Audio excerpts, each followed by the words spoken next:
the vitamin D is so important for our immune system. They're so important for our gut health. They're so important to have a deep restorative sleep.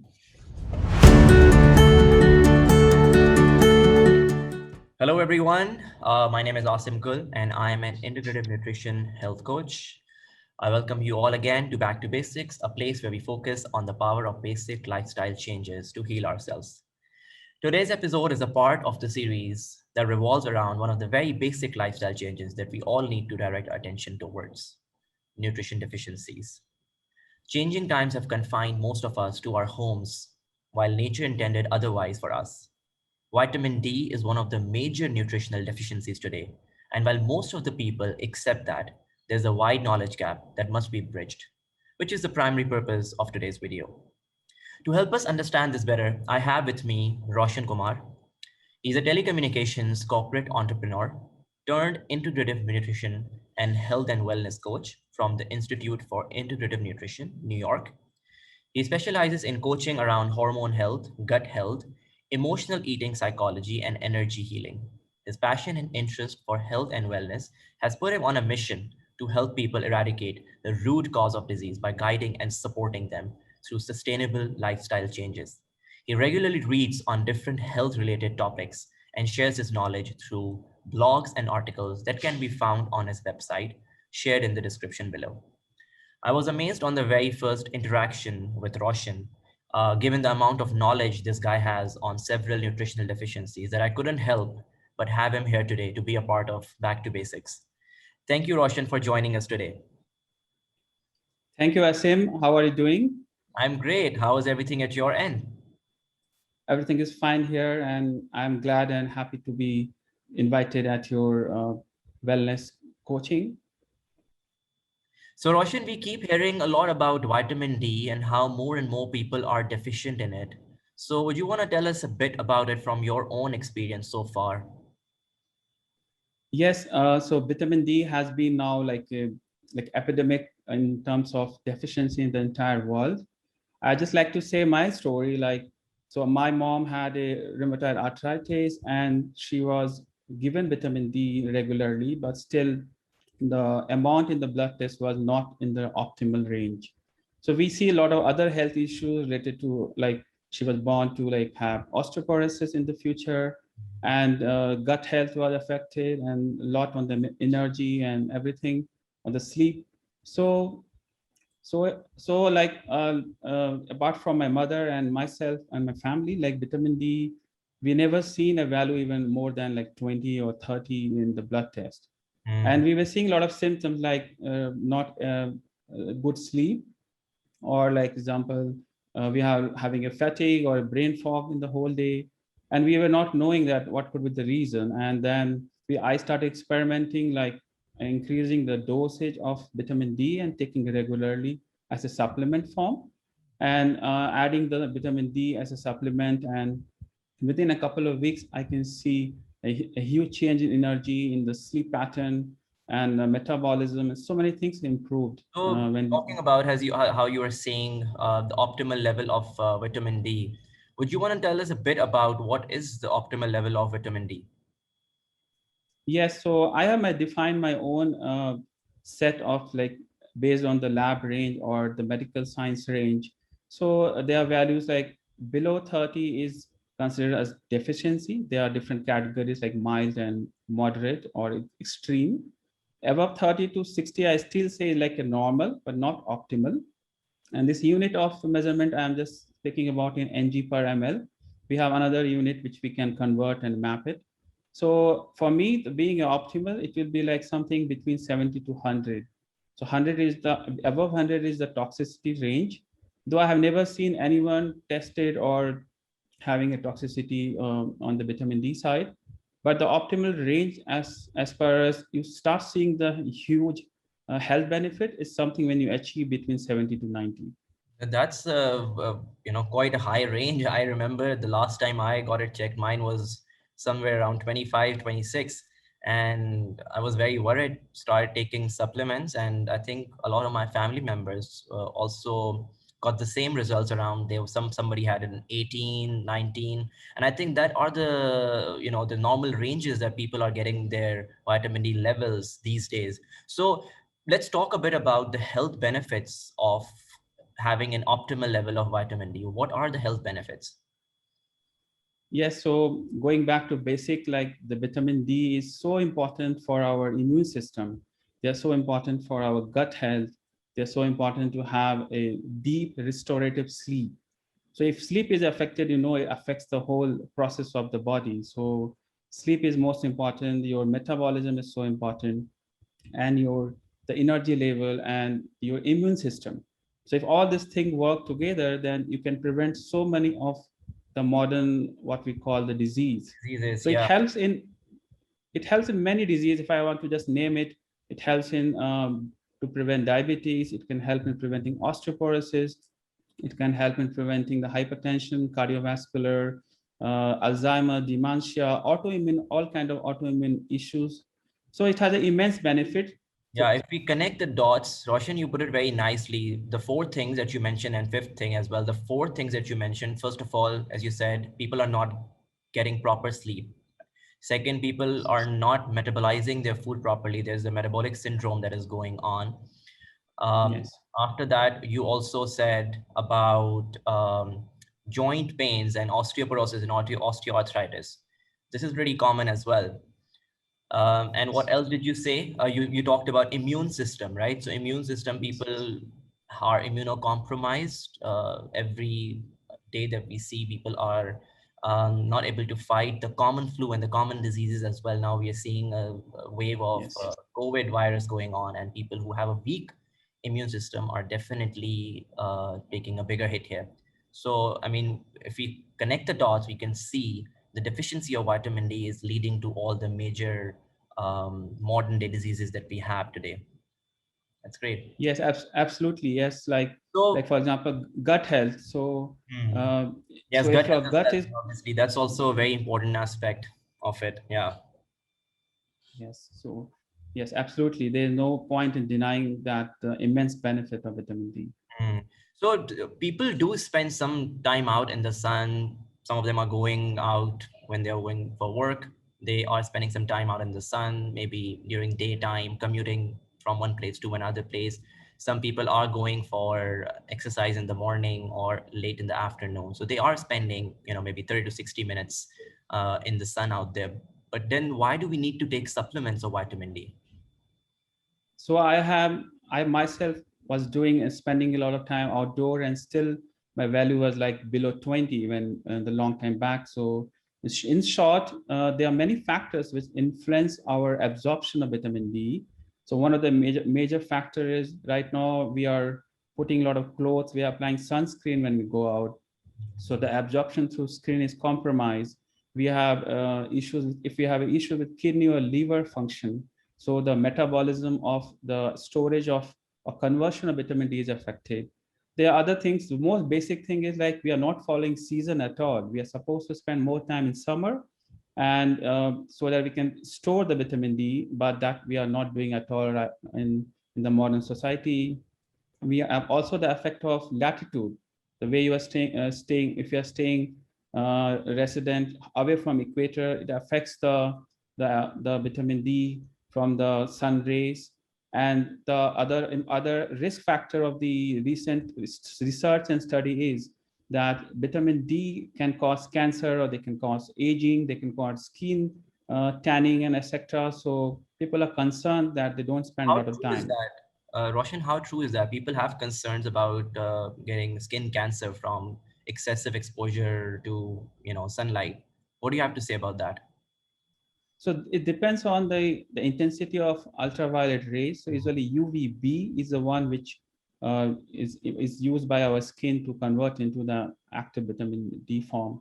So so there's some guidelines like you to spend in the first half or the morning of in the sun, not in like afternoon when the UV rays are more intense. So there are research paper, there's strong research paper, and people have found that the certain melanin contained in the skin can impact, like affects the absorption power of the UV rays, and then it can also be like carcinogenous, or like it can cause That's true. cancer in the So how skin. they say some people with the darker skin have a thicker melanin, and that's what affects the absorption of vitamin D, right? Yes, so the pigmentation of the melanin content affects the absorption of vitamin D to the That's true. great So it's extent. not, so if we sum it up all, it's not really about sunlight or sun being bad for absorption of vitamin D. It's the way we are getting sun. Like what are we doing? What are we wearing?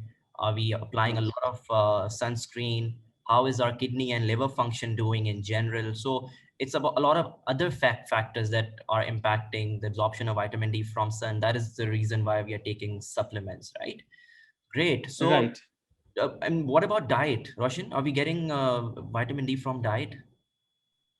So for diet wise, there are certain food, like for example, mushroom has vitamin D2, which is ergocalciferol, but it is not the healthy or the active form what we have in the human body.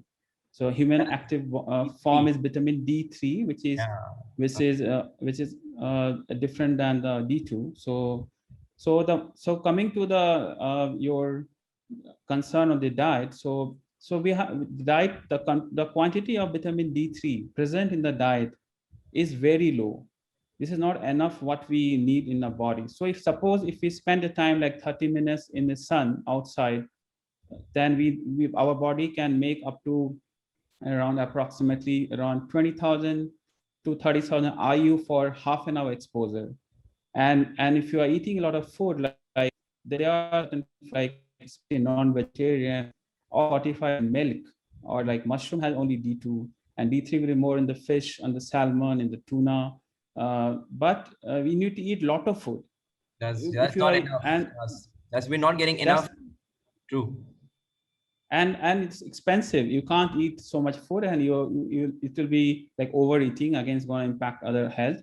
So it's not feasible to have the vitamin D3 completely from the diet. So we have to have a balance of like sun exposure, supplementation, and diet, all kind of balanced plan. That's true. That's true. Well said.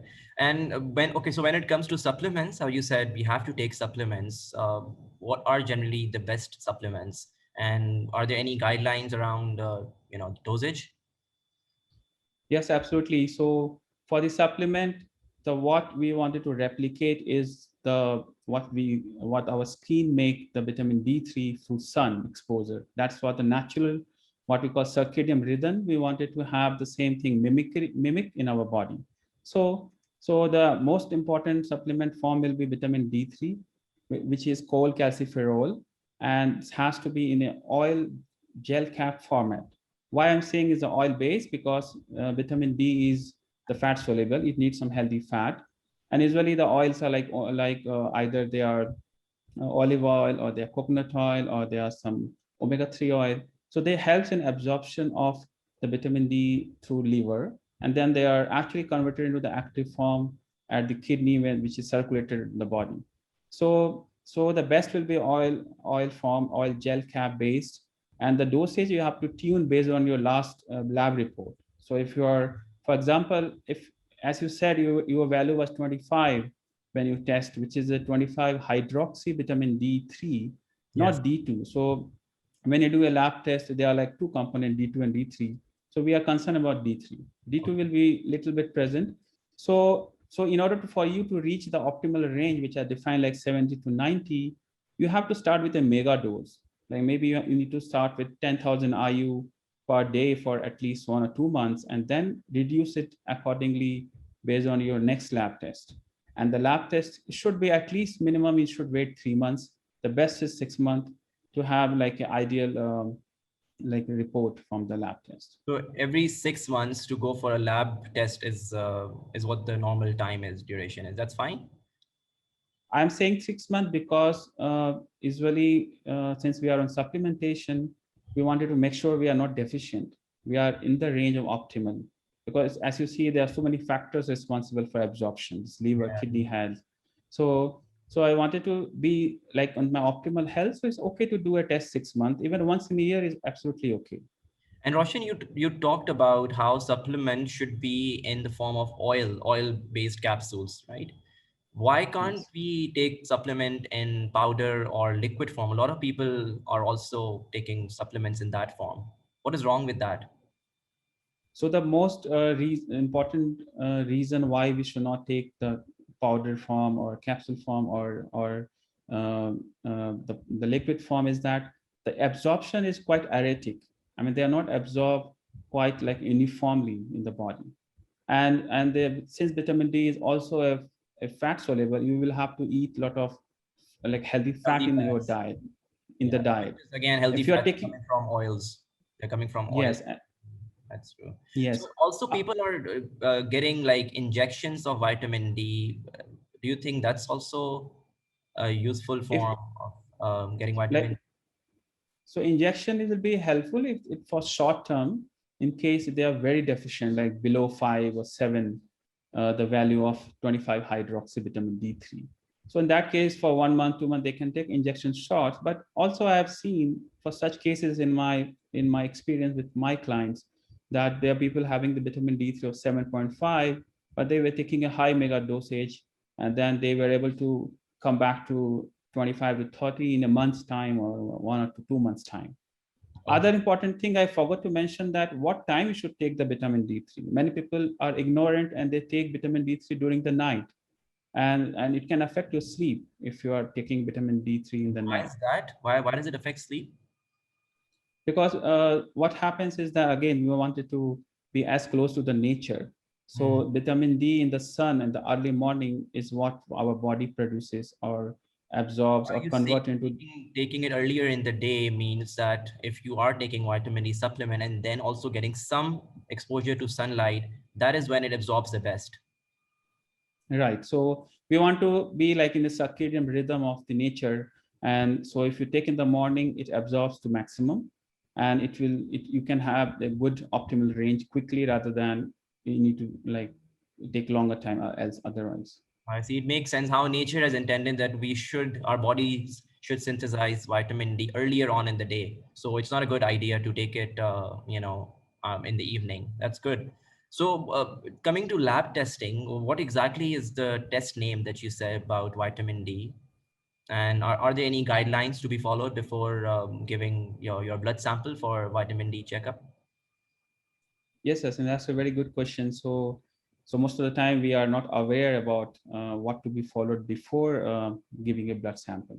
So the guideline wise is like a lot of lab they have something called the total vitamin D or just vitamin D, but it's very important to know vitamin D3 and not just D2.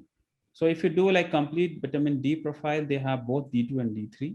So for example, if your D3 is like 40, maybe the D2 will be like 2 around, and this is ng per ml, and you have another unit which is m mole per l. Yeah. So now coming back to the what precautions we need to take. So vitamin D3, ideally we don't need to do anything on like fasting before giving the blood sample. So but most important thing is what if you are taking supplements already, so you should make sure that you have not taken the supplement for at least for a couple of days before giving your blood sample. Otherwise, the report will be not accurate. Okay. All right. So that also impacts it. Yes, absolutely. I mean, say I wanted to do a test, say tomorrow, and I have taken a vitamin D like yesterday. So so whatever body cannot use it, it will store it. So it will impact the level what comes in the blood sample. So I should at least have, I'll say 3 to 4 days of gap before giving a blood sample for vitamin D test. But so Roshan, if a person is taking a heavy dosage, let's say 200,000 IUs, which is like a booster dose, a mega dose, or if let's say he's taking 50,000 IUs and he's giving a pause of 3 to 4 days, is that fine? Yeah, it should be absolutely fine. Usually those doses are like weekly if you're taking like 50,000 or 60,000 IU. So maybe when you are, suppose you have taken that dosage on Sunday, and so best will be before next Sunday, you can give your blood on Saturday morning. So it will like have a week of gap, and that is perfectly okay. Even 3 4 days is also okay. That's very useful information. I think a lot of people don't know this. They are taking vitamin D supplements and the next day or something like that, they would just go for their lab test. So it's best to not take your supplement give it some gap before you go for your lab test. That's fine. And once we have gone for our lab test, given our blood sample, gotten our reports, how to really interpret those lab reports? So they are like, as I've defined my range in my blog on the vitamin D, but there will be also guideline from the lab, respective lab. So they will have something called a 0 to 10 range of value is like a severe deficiency of vitamin D. Then you will have something like a mild deficiency, which will be 10 to 20. Then 30 to 20 to 30 will be like something called as moderate deficiency. And above 30, usually in the medical science, they say 30 to 100 is a normal. But again, you can break down into two parts. So above 70 is like optimal, which is gonna maximize your health and wellness. And up to 30 to 70 is normal, which is okay, but is not gonna get the maximum benefit out of it. Okay, great. And then once we have gone for our lab test and we find that we are deficient, then obviously we are going on supplements. How long does it generally take to correct our vitamin D value? And are there any changes that a person notices, in general, in the way he feels, how we talked about all the symptoms that he has when he's vitamin D deficient? So how does he know that the vitamin D value has been corrected without even going for a lab test? Yeah, this is the most important thing to know, that as a lot of people hate supplement, and if I'm taking supplement, and what is my immediate benefits? That is something everybody will like to know about it. So from my experience, I see that I used to have sometimes the cramping in my leg, like when I sleep, it disturb my sleep, like I get sudden spasm or pain in my leg, which is because of vitamin D deficiency. So once my value was corrected, I knew I had a very restorative and deep sleep. Secondly, your energy level you will improve, your metabolism will improve. You will not feel like tired, and you will not have any leg pain or a kind of muscles pain. It will improve your bone density and everything. So I will say that. So these are something immediately you can see in a week or 2 weeks time, that your sleep will improve. You will not have any muscular pain and These are some of the crampings very and common symptoms people report, that I'm feeling tired, I am falling asleep, don't have the energy, my muscles, my bones, my joints hurt. So I think these back are pain. Most important is back pain. A lot of people complain of back pain.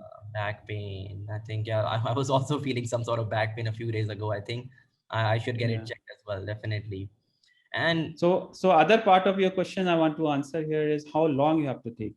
So that depends on whether you want to have a maximum benefit out of it. So like optimal range. So it's not easy to have a to come down to this bracket of optimal range. So it takes there was some delay. So I was saying, so in order to come to the bracket of optimal range, it takes quite a time. Like when you suppose at the beginning you are like below 10 your value of current vitamin D, and you are on the mega dose of like 10,000 or 50,000 IU. So you can tune according to your choice. Like you can take like a weekly once, or you can take like every 2 days, every 3 days, depending upon what supplement is available in your area, and it is pure oil based, free from some of the chemicals like silicon dioxide and things. And then you can actually wait for at least 3 to 6 months to do the blood test. So it's is important it like that. how you were saying there are different types of supplements available out there. Some of them have 2000 IU, some of them are 5000 IUs. Some of them are also combined with calcium, with which just have, I think I was reading this one supplement bottle that I had at my house, which had 600 IUs of vitamin D3 and the rest was basically calcium, right? So if a person wants to take, what should be the daily amount of consumption of IUs, vitamin D supplement? So if you see like a medical, if you go to a medical doctor, they usually in India they prescribe like 60,000 IU for every week, for a month or 2 months, and then they say every month or 21 days you need to take 60,000 IU. I feel from my experience, certain people can have a headache if they take such a high dosage. It will work for many people, but some people have complained of having the headache. So in for a for range, if you are below 20 or 10, ideally will be like start with 10,000 IU every day for a month. So you are taking like a weekly, you are taking like 70,000 IU, which is okay because doctor also have been told you to take 60,000 for every week. And then we have to at least 2 3 months. You can actually alter, like from every day you can go like every alternate day, then every 3 days. So gradually we have to decrease once your value start going up. And when you are above 60 or 70, and so for example, if you are already, your value is 60, and you are already taking every 3 days you are taking 10,000 IU. So maybe you wanted to reduce it to a little bit, like 5 days or 6 days. So this way you can tune your daily intake of the supplementation. So Roshan, once we have got our vitamin D levels back to normal, do we really need to take supplement for our entire life, or we can take a break as well in the middle? I will say that if you can take a break for a week or 2 weeks or 3 weeks like that, but if you take a long break, your value will go down. So it's important to have a balance, like what works for your body and how you can maintain like 60, like 70 to 90, which is the optimal range, I say. So you can actually tune like whether you want to take the maintenance dose. So in my case, I take 10,000 IU every 4 days. So weekly twice I take 10,000 IU just to maintain my level. My last level was around 65, and I've been taking 10,000 IU every week twice, and still my value has not gone beyond 70. So you Okay. can see that it's not so easy that can jump and go to like toxic level like above 100. Level, yeah, but with all medications that we hear about, everything that we are taking in terms of medication, the synthetic supplements have some sort of side effects as well. Have you noticed any side effects or any kinds of toxicity that you came across? So for vitamin D, usually they are actually the cholecalciferol is from skin, like it can be from sheep, or usually they are not synthetic made. They, of course, you can find synthetic made vitamin D3 as well. So in my experience, I see if you are reach the value of 90, then you must also check the calcium level in your blood, because vitamin D, uh, the good range can affect your calcium absorption. So we don't want to have too much calcium and have a kidney stone later. So it's very important to be, when you are above 100 or 90, you must check calcium level as well. Other than that, I have not seen any side effects for vitamin D. Okay, so calcification in your arteries, as you said, is obviously can create more problems. So that's not something we are looking at. You should be really careful with that. And when it comes to children, are children also required to supplement vitamin D given the lifestyle that they have these days? Yes, so considering the last 1 year in the COVID, and when they are not going out, definitely they should be given some small dosage either daily or weekly and under their pediatrician consultation only.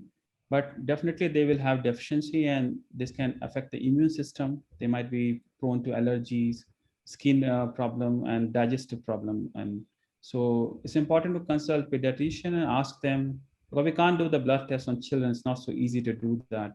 So small doses like 200 to 400 per day or weekly like 1,000, 2,000 should be good enough for them to maintain the vitamin D level. What ages are we looking at here, Roshan? Which age group are we looking at for children? Yeah, I think above 5 to 14. So if they are below 5, ideally they should spend at least half an hour, 1 hour in the early in the sun.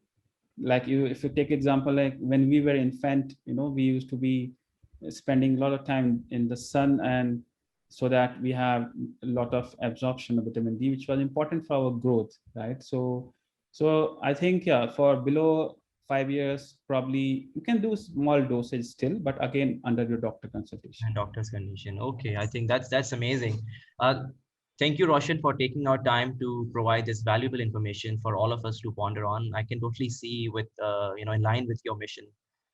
This has already created a ripple effect for changing lives of all the people watching this video. I thank you all for watching this, and I hope you found it useful.